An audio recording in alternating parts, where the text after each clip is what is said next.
Good morning, everybody, and thank you for joining the Botanix Pharmaceuticals Investor webinar today. On the call, we're joined by Botanix Executive Director Matt Callahan and Chief Operating Officer Howie McKibbon. The Botanix team will be participating in a Q&A session towards the end of this webinar. Should you wish to ask any questions, please use the Q&A facility at the bottom of your screen, and we will endeavour to answer as many questions as possible.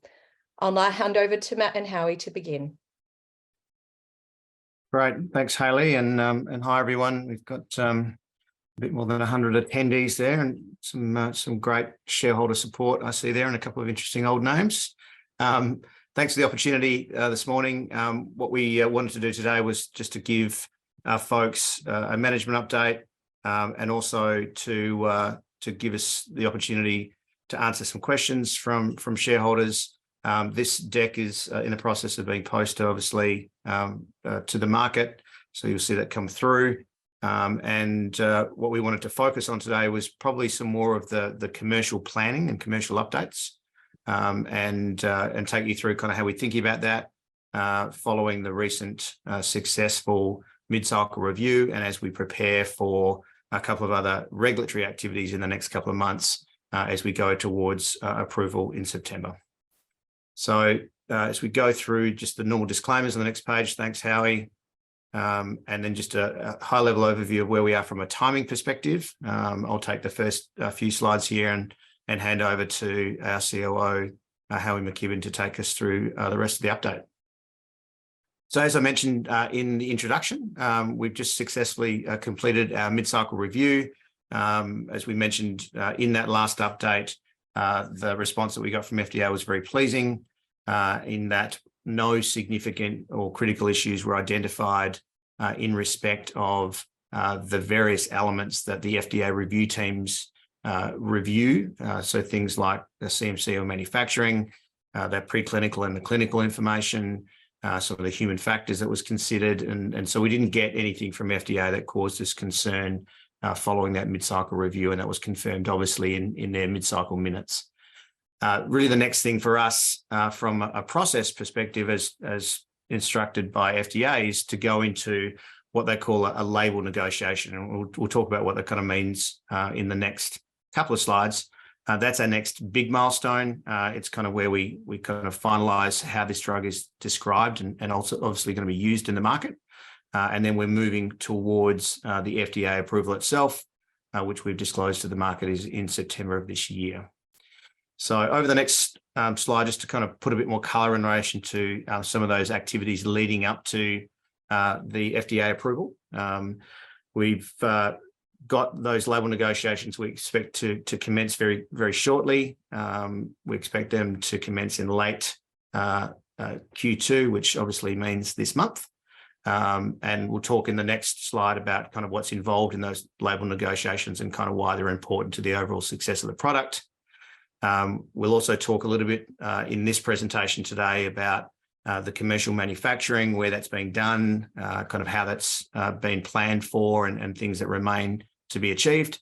And then finally, talk a little bit about kind of some of the commercial launch strategy, and kind of how we're thinking about getting ready for that, because obviously there's a significant amount of work that needs to be done before approval that you can't catch up in terms of time. But we balance that with spending money, certainly in terms of securing sales forces and those sorts of things, which will happen after approval.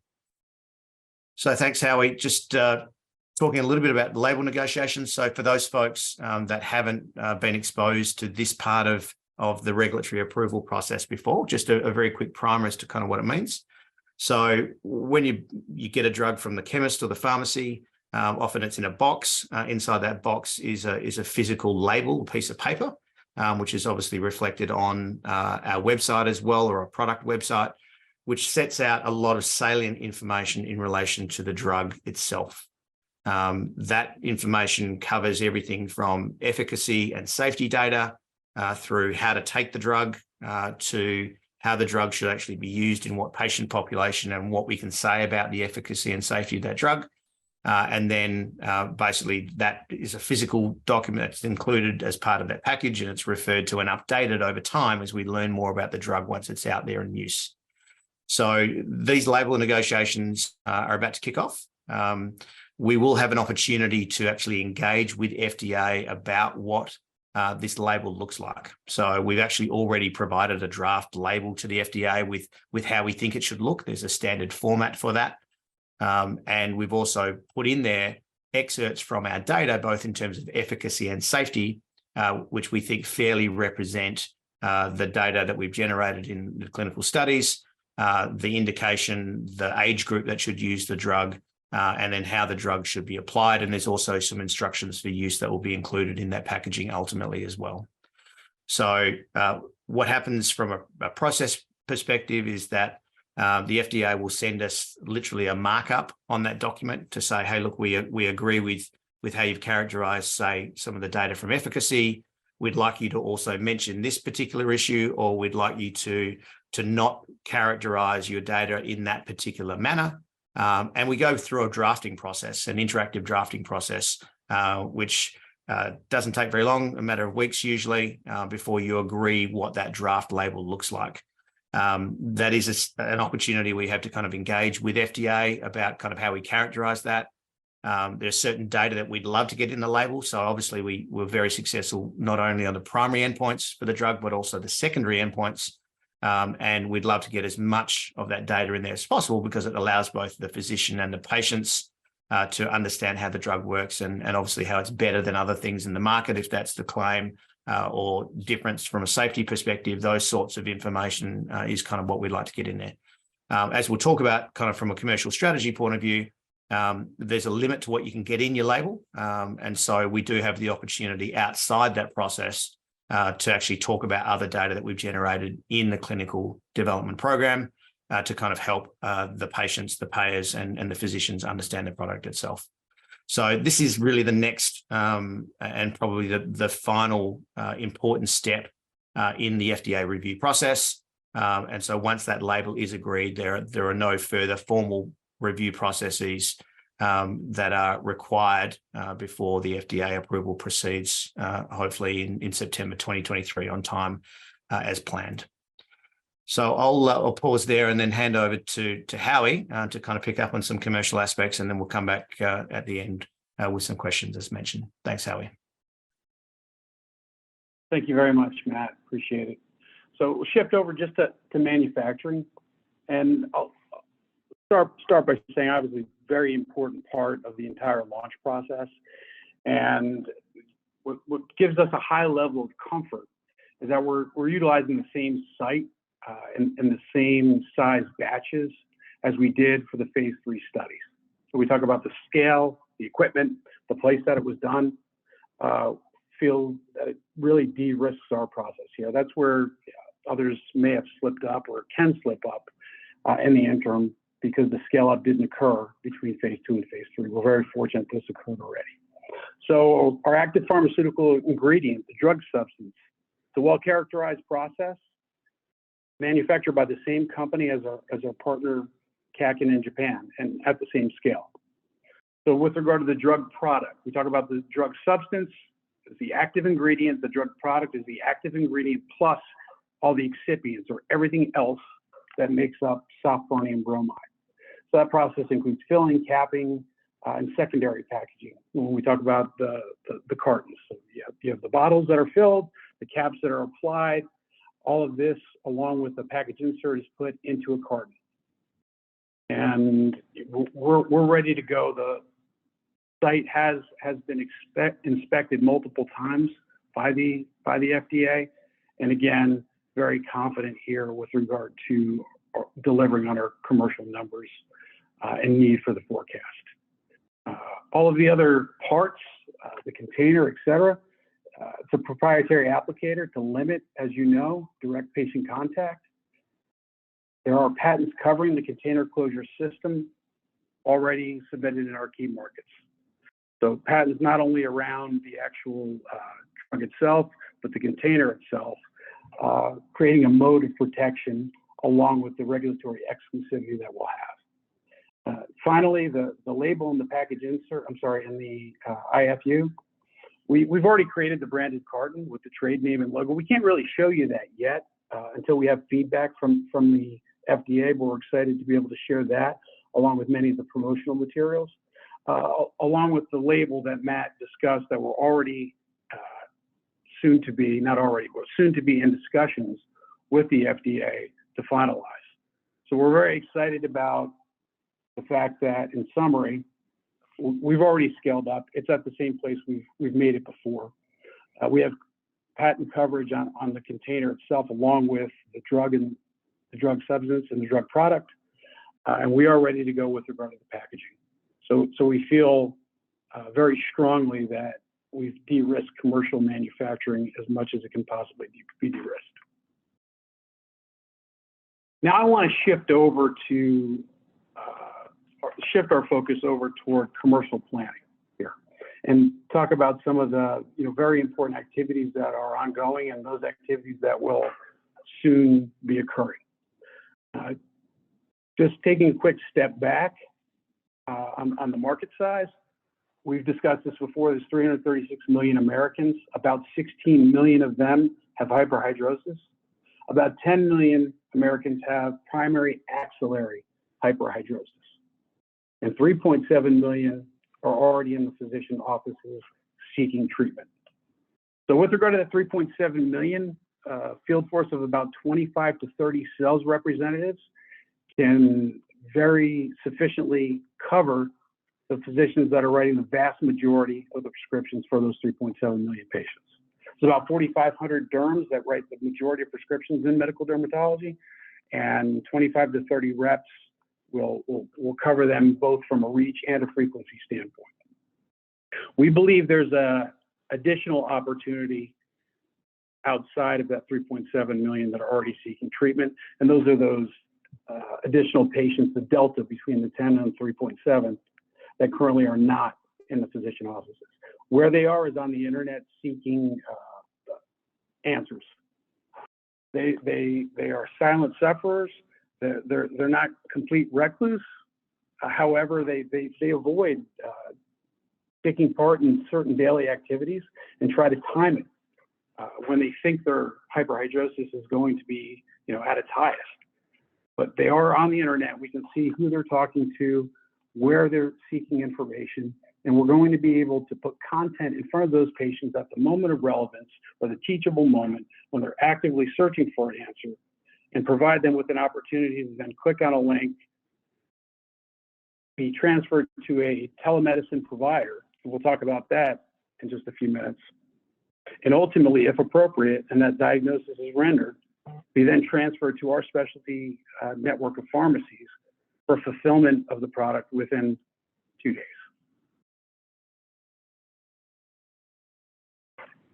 And just looking at the significant unmet need here, we haven't shown this slide, but when provided with a selection of indications, surveyed docs ranked hyperhidrosis last in their ability to successfully manage it with the available options. So we know there's a demand at the physician level, we know there's a demand at the patient level, and we know we have a very large market.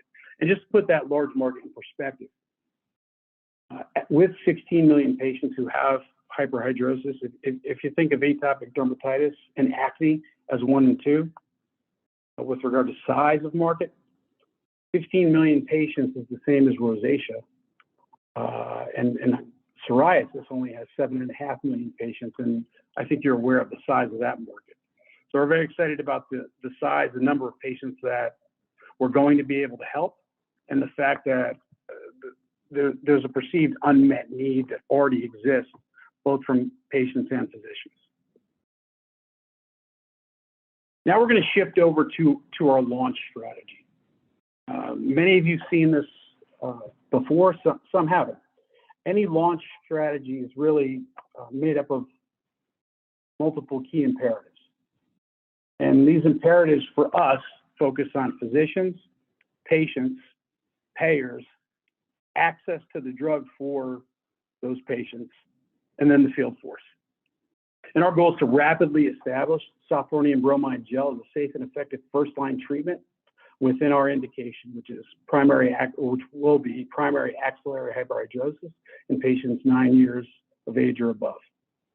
For physicians, our goal is to drive dermatology adoption through engagement around a compelling clinical story. We do that with a number of tactics that we'll speak to in subsequent slides. We spoke about this patient opportunity here. Now, we can efficiently engage and motivate these patients to take control of their disease and allow them to quickly visit a telemedicine doctor without having to leave their house for the appropriate diagnosis, and a very fast fulfillment of the prescription that can be at their house within 2 days. Ensure favorable coverage for the product. We've been fortunate here with regard to the fact that there's already established reimbursement in this category. There's already established pricing in this category. There's not a need for any specific drug code or any treatment code. Those already exist. What there is a need for, at least what our physicians and our patients tell us, is something that's highly effective that they can get. The next is to provide patient access and immediate fulfillment through telemedicine and our pharmacy network. Now, this is something we've done in the past in dermatology and had good success doing it with drugs like Solodine, Eucrisa, and others, Caratin, Chronic-mycosis. And what we find here is when you have the ability to quickly fulfill that prescription and ensure that the patient has their refills on time, they're more likely to take the drug. And of course, there's more prescriptions ultimately that are sold. And finally, is to hire and train a very highly effective sales force and ensure that they're calling on the right physicians. And it's, again, something we've done well in the past. There's certainly 25 to 30 sales reps that I can think of offhand that would be excellent candidates to sell this product to physicians and educate them so that they're able to prescribe it. And I think there's going to be demand to want to sell this product and to work at Botanix. So let's speak to that first key imperative, driving adoption. In order to do that, you got to create the appropriate tools. And again, we have these created, or many of them already created. FDA guidelines don't allow us to show you that until they're appropriately reviewed and approved. But that said, here are some of the things that have occurred or will occur shortly. You're going and testing out the creatives. Right? These are all the images and colors, etc., that go into creating your advertisements, your core visual aids, etc. Your positioning, you're creating your messaging. What are we going to tell both the physician and the patients about the product that's important to them? We spoke about the logo, the carton. We're creating a brand website and a number of other things that the sales force will have to go into the physician office and not only educate about the product, but answer physicians' poignant questions that they'll have. There are also journal ads and a number of other things that go along with this that you can see surround that physician with information about the product and to keep it top of mind. Next, we'll speak to consumer. So again, there's consumer creative and messaging and those banner ads that we'll place out in front of those patients where they're actively searching for information, and the websites and print ads and social media ads that go along with that. So those things are actually created now. We're in the midst of testing those, and we'll continue to do that. And the good thing about, or positive thing about digital, is that you're able to test them in real time. When something's working, you can do more of it or switch it to determine where you're getting the most effective response, and certainly put your resources behind those appropriate channels.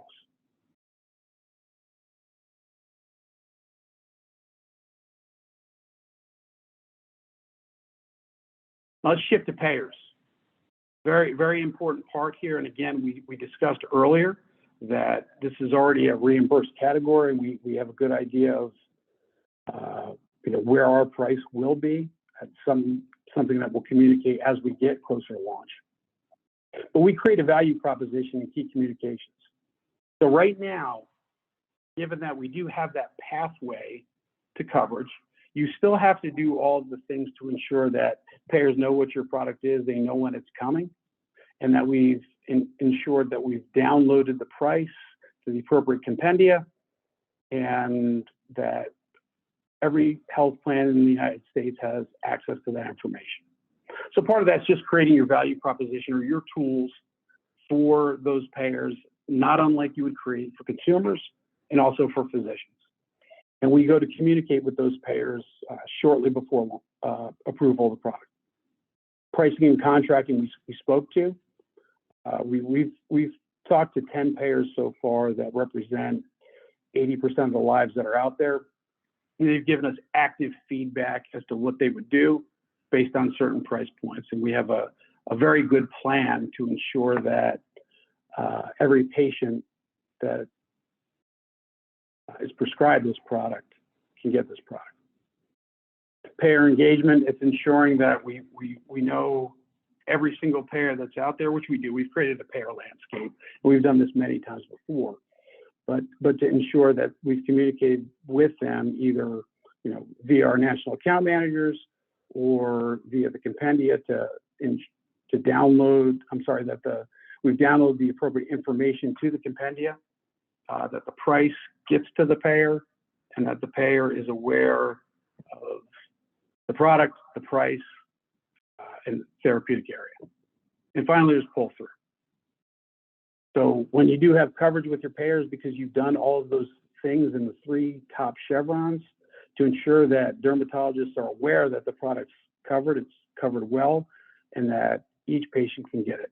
And dermatologists are very responsive to that. They want to know that your product's safe, that it's effective, and that their patients are going to get it each time.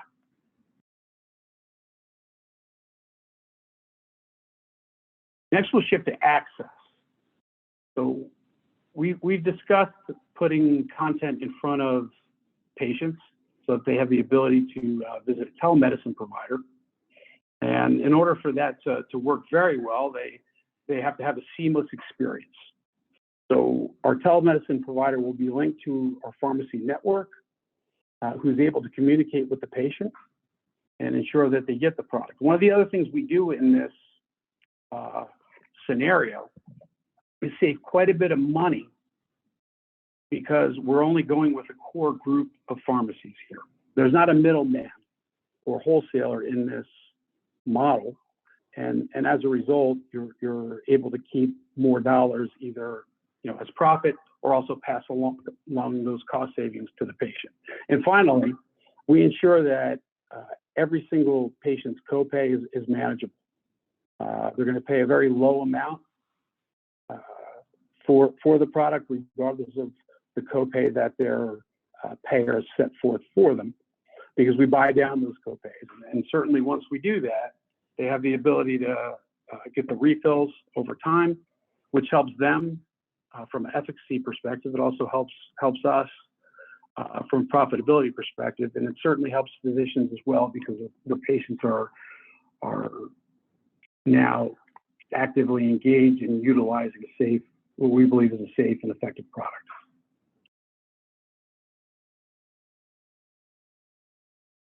So what we'll be focused on now in order to ensure that this seamless access program occurs is finding the right partners. So for the telemedicine partner, we're actively in discussions with these, and we'll give you updates as we have them and finalize contracts, et cetera.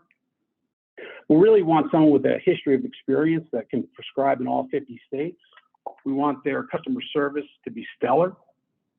They support a digital first approach. And one of the most important things here is that they allow for what's called asynchronous diagnosing and prescribing. So we believe that about 80% of lives patients based on state laws will be eligible for what's called asynchronous diagnosis. What that means is a patient doesn't actually have to interact with a physician via video call. In fact, due to the nature of how this disease state is diagnosed, they can answer a 4 or 5 question survey. And from there, a physician on their own time can diagnose them and then prescribe if appropriate and send that to the pharmacy. So it's certainly much more convenient to the patient. They're not having to schedule subsequent appointments or have to wait. 4 or 5 questions, and again, in a compliant way, they're able to get that diagnosis or the appropriate diagnosis and then be sent to the pharmacy partner. Finally, they have to be willing to work with our limited distribution pharmacy network. Now, with regard to that pharmacy partner, they have to be able to fulfill in all 50 states. We need data, so they need to coordinate central filling regardless of where those prescriptions are sent, from which pharmacy they're sent from, so that we know at any given time, how many patients we have and what we can do to provide them with better service and to ensure they're getting the appropriate number of refills.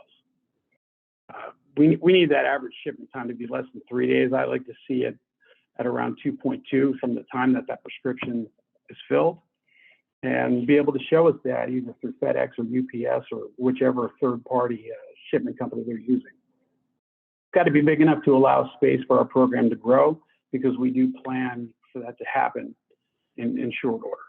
And finally, we want their patient interactions to occur between licensed providers, not call center employees. So I tell you that now because we're having these discussions with prospective partners, and we will come back to you once we determine who we're working with and give you updates as we build this system, because we do believe it's the linchpin to the success of this product. And finally, rapid scale up of the sales force after FDA approval. We underline after here because it's not our intention to hire these reps and carry the cost of these sales reps before approval. In fact, we're likely to hire them, or we will hire them, about a month prior to launch. And the whole idea is to ensure that you have your approved product, the product is manufactured, you're carrying the cost of those reps for a very short time before they're selling, so that you can train them at home training, bring them to a live sales meeting, and then immediately deploy them to those physicians the day they get back. So just to summarize, it's a rapid scale up of 20 to 30 sales reps. Not a large amount for us to hire in a very short amount of time. We'll be recruiting them between now and the actual launch, get their offer letters ready, have them negotiated and ready to start, and sign them about 3 weeks prior to our launch meeting. So obviously this has to be very efficient. On one hand, you're certainly going to save costs by not having them there when they're not selling, but certainly you have to be efficient in onboarding and training, and very targeted deployment with regard to who they're going to see and how often. And this is something we've done before, but we're also planning for now. Again, recruiting will start very shortly. We're working on sales training modules for the actual launch meeting and for their home study, so that they're able to come in, learn everything they need to about this product, everything they need to about the materials that they'll be using, the physicians they'll be seeing, and then immediately move toward productivity. And before we kind of summarize here about why we're excited, and hope you're excited about Sofpironium Bromide, just to go back to the beginning of the brand plan. You'll hear us talk about this time and time again, those key strategic imperatives. One is focused on HCPs or physicians to drive adoption. One is focused on our consumers or patients to motivate them to seek treatment through telemedicine. The third is focused on payers to ensure that they are aware that the product is coming and they have the right information needed to provide reimbursement. And again, knowing that this is currently a reimbursed category. The fourth is access. That's telemedicine, specialty pharmacy, and ensuring that they're getting the appropriate refills. And the fifth is sales force. And that becomes very important to us, because if it's not one of those 5 things or working toward product approval through the NDA process, it's not something that we're focused on. So we're going to be hyper-focused actually on the 5 imperatives and our NDA approval from now until launch. So again, we believe it's a significant opportunity. over 16 million people have hyperhidrosis, with 10 million having primary axillary hyperhidrosis. Many of you know it's a new chemical entity, which certainly is important to physicians and payers. Also important from a regulatory standpoint, that it lengthens that regulatory exclusivity. And we have multiple ways to differentiate through efficacy, safety, formulation, and the device. And we were already the first to market outside the United States. We have robust clinical data in our phase 3s, both in our primary and secondary endpoints, and both in the US and Japanese clinical programs. There's been exposure of this product to over 1,600 hyperhidrosis patients. And we're very excited about our anticipated PDUFA date. We spoke about the fact that this has been launched in Japan, and they've been very successful with approximately 300,000 units sold in the second year of launch. It's something that we would be very happy with in the United States when you consider that our population is 3 times the size of that in Japan. And finally, there's comprehensive IP, both in the US and other countries, and our patent protection extends through 2040. So we're not just building for a launch here, we're building for a brand that we're anticipating to have over a extended time period, to which we can then focus on potential life cycle management and really have a product or a pipeline in a product here with Sofpironium Bromide. So I'll pause there. We'll close and happy to answer any questions that you might have. That's the presentation. Great. Thanks, Howie. And if you maybe just want to stop the share, we can jump into some questions. So a few coming through on the Q&A line. There's a box down at the bottom of the Zoom there where you can ask questions. We'll try and gather as many as we can together here in the 15 minutes or so that we have remaining. So first question is from Anthony, which is, you're ahead with required tasks for FDA approval. Is it possible that FDA approval can be made before September 2023? So maybe I'll take that one. The short answer is it's possible. So under the way in which the PDUFA rules work, there is a process whereby FDA is encouraged, compelled to complete their work and give an approval within 12 months.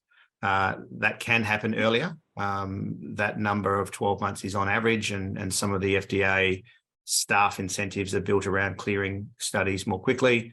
We've been very pleased, obviously, with the mid-cycle review and also the acceleration into labelling discussions. So fingers crossed. It's part of the reason why Howie kind of described a lot of the activities today, because we can't be sure when it's coming, and so we need to be ready regardless. So all those activities are happening in parallel. There's some things that we can catch up on, some things we can't because of time. So short answer is maybe.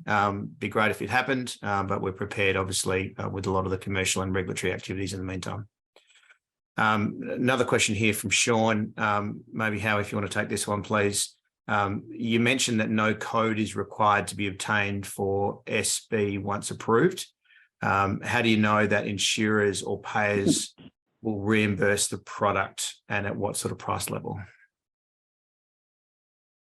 Yeah, so we know right now there's wholesale acquisition costs for products in this category at over $700 a month, and they're being reimbursed. We spoke to the top 10 payers, and we've discussed various price points, and they told us which price point they would reimburse the product for. So we know what it's being reimbursed for in the category, and we know what the ceiling is, meaning what's too much. We do believe a slight premium to what's already out there is warranted for a product that shows what we believe is a very, very well-tolerated safety profile with very good efficacy in the primary and secondary endpoints. So with regard to a code, we get that question a lot. And codes are specific for medically benefited products. It's a pharmacy benefit product, so it doesn't require a specific code. The treatment code's already exist for hyperhidrosis because, as I said earlier, it's an established, treated disease in medical dermatology. So no code needed. Treatment code already exists, and wholesale acquisition cost of over $700 already being reimbursed in the marketplace. It's now incumbent upon us to determine what the optimal price is for a product with this profile. All right, thanks, Harry. Question here from Michael. Considering the company's market cap compared to global industry participants, how frequently would a biotech with such an advanced pipeline be approached by a larger business? So maybe I'll take that one. Short answer is at this stage of our proceedings, pretty often. So obviously the question for us as a company is do we launch this product ourselves, or do we partner or collaborate with someone else who is potentially bigger and or has different resources that we do, and or wants to kind of fill a pipeline with other products. So we will continue to entertain discussions with folks all the way up to approval and potentially post-approval, depending on what happens. But at the moment, we're kind of focused on doing what we need to get ready for launching the product ourselves. As Howie and Vince have mentioned previously, they've been involved in launching more than 25 different dermatology products from a startup company perspective as well. So not just from the big end of town. So it is possible to do. We have the experience to do that. If someone makes us an offer we can't refuse in the meantime, we will entertain that. But at the moment, we're pretty focused on what we're doing and executing it. Howie, I'll give you this next question as well, which is here from Rob. You mentioned that manufacturing is happening at the same place and scale as was done for phase 3 studies. Are there kind of any risks to that as you scale up for commercial sales? One of the bigger risks in development is not scaling up from phase 2 to phase 3. So we believe we're fairly de-risked at this point. Certainly there have been many inspections of our manufacturing site.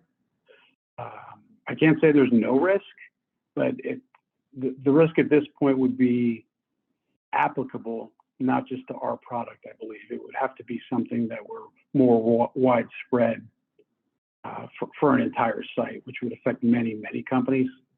But right now we're feeling pretty confident with regard to the manufacturing. Thanks, Howie. Question here from Richard in relation to insurers or payers. The question here is how many of the payers do you need to get to, 50 or 10, and how likely are you to get to them? I think, Howie, you mentioned in the course of the presentation that you've already spoken to payers and kind of what that coverage is from a relatively modest amount of payers. Do you want to just kind of repeat that or just address that question? Yeah, you bet. So, we spoke to 10 payers that represent about 70% of the lives. You could argue 80. It's in flux, given the change of insurances. Then, certainly gets fragmented, from there. But in order to get to 40 or 50 payers, it can take 2 or 3 months because we work with national account managers who are automatically seeing these payers on a quarterly basis. And as a result, you just need to get through that entire cycle for, we'll call it 10 or 12 national account managers. So not unlike sales reps call on physicians, national account managers call on payers to ensure that their accounts are up to date, that their customers are happy, but certainly as new drugs are launched or new drugs are approved, to communicate with them prior to approval or as approval is occurring, and so that they're not surprised and they have all the information that's necessary to provide coverage. We say provide coverage. It's not just a decision. There are logistical matters here with regard to ensuring that everything is downloaded into their systems. Those systems automatically work with the pharmacies, and reimbursement happens. Decisions happen very, very quickly because it's automated. So you need to make sure that the payer knows that your product is coming and that they have all the appropriate information downloaded into their systems. Great, thanks, Harry. Maybe while you're on a roll, question here. You will not be hiring your sales force until after the approval of SB. How confident are you that you will be able to find good people to fill those spots? You know, Matt, we've been working in dermatology for quite a long time. Back to Vince was at Novartis. We've met together at Medicis, and Medicis was built to, at the time, the largest independent dermatology company in the world. And we've worked with hundreds and hundreds of sales reps in dermatology. To get 20 or 30 of them won't require a recruiter for us. I think, you know, from this perspective, it's ensuring that we get the right ones that are, you know, suited perfectly for not just dermatology, but this particular product. I don't think there's going to be an issue with demand. It's 20 or 30 is, again, not that many, because we probably keep in touch with a couple of hundred of them between the two of us. Right. So a couple of questions here, one from Luke and one from Matthew. So the first one, which I'll take, Howie, is can you talk to the finalisation of the labelling discussions and the likelihood of approval following that? So I'll do the first part of that. So the finalisation of the labelling discussions, as I mentioned in the course of the presentation, it's a relatively quick process. It's a back and forth. We've created a label. FDA will have some comments on that. They'll mark them up. We'll negotiate those. But like all things in life, when you're dealing with a regulator, at some stage, you've got to make the decision whether you stop or whether you continue to negotiate, because we want to obviously get this label negotiated quickly so that we can move quickly to approval. So we're not going to spend 5 months, arguing about, words and phrases in the label if it's got as much of what we need so that we can continue to move quickly. The other issue is that certainly in the US, there's now a very clear precedent to say that if some of our data, if not all of our data, goes into the label, then there are ways of us being allowed to talk about that legally based on the freedom of speech exception in the Constitution in the US, which allows us to point to data that we've generated. And that's kind of part of the second question here. Are there any risks that we won't get any of our data into the final label? And does that affect our ability to market the product? The short answer is no. So our primary endpoints from the study, efficacy will be in there, safety information will be in there. Potentially we'll get some of the secondary endpoints in there as well. But at the end of the day, we'll be able to talk to all of those data sources in the appropriate fashion, with the involvement of FDA. But we can certainly access and refer to that in helping to communicate the benefits of the product to both payers, physicians, and then ultimately to patients, obviously in a different format. Conscious of time here, I've got time for a couple more questions. I'm going to bring one in here from Mars. Do we foresee the recent territory expansion into South Korea helping us in terms of the FDA approval and or further income for Botanix? So I'll take that one as well. Very quickly, we announced on Monday that our licensee in Japan, Callahan, had entered into a license with a company in Korea, Donghua. It's obviously very pleasing to see the product going into different jurisdictions. Every jurisdiction that we go into, that addition in terms of regulatory validation is helpful for us, if not directly with the FDA approval, because they do their own review, just in terms of the understanding of the efficacy and safety of the product across different jurisdictions. We will potentially generate some revenue from that license. We don't know what that is at the moment because it's very early, but we're entitled to a share of the upfront, the sales milestones and the royalties that are generated from that jurisdiction. And our goal here obviously is to focus on the US as a company, which is a good 82-83% of global pharmaceutical value generally. But that other 18% or thereabout that gets generated ex-US, we certainly want to make the most of that if we can as well. Just a last couple of questions here. We've got one from Leo, which is around pharmacies. So Howie, the question here is, you're going for a different style of pharmacy than what has traditionally been done. Has this been done before, and kind of what sort of cost savings does this potentially mean for Botanix? Yeah, thank you for your question. So this is, this type of distribution network has been done in other therapeutic areas fairly ubiquitously. It hadn't been done in derm before until we did it at Medicis Pharmaceuticals, and we did that with a flagship product called Solidyne. And then once Medicis was sold to Bausch Health for $2.6 billion, at Anacor, when Caraden was launched, we implemented something similar to that, just to ensure a couple of things. Number one, that we had all the data.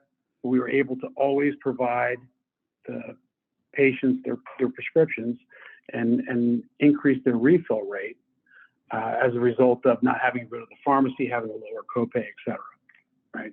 So you're saving on the logistics. You're able to provide patients with increased refills, and ultimately that product did $120 million first year sales.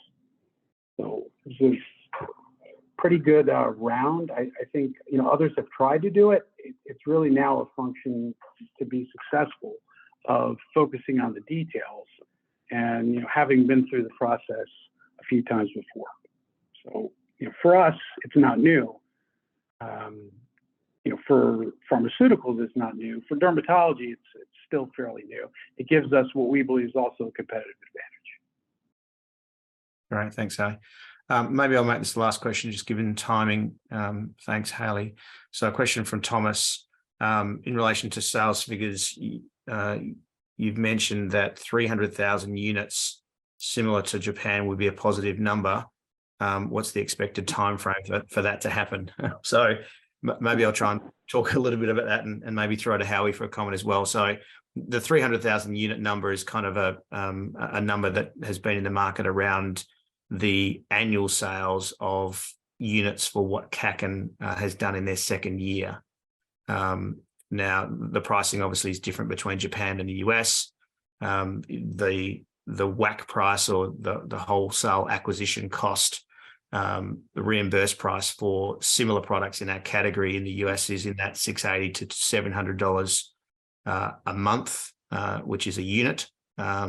So obviously, if you times 300,000 by $700, that's a lot of money. So we haven't put forecasts into the market around our sales for obvious reasons at this stage.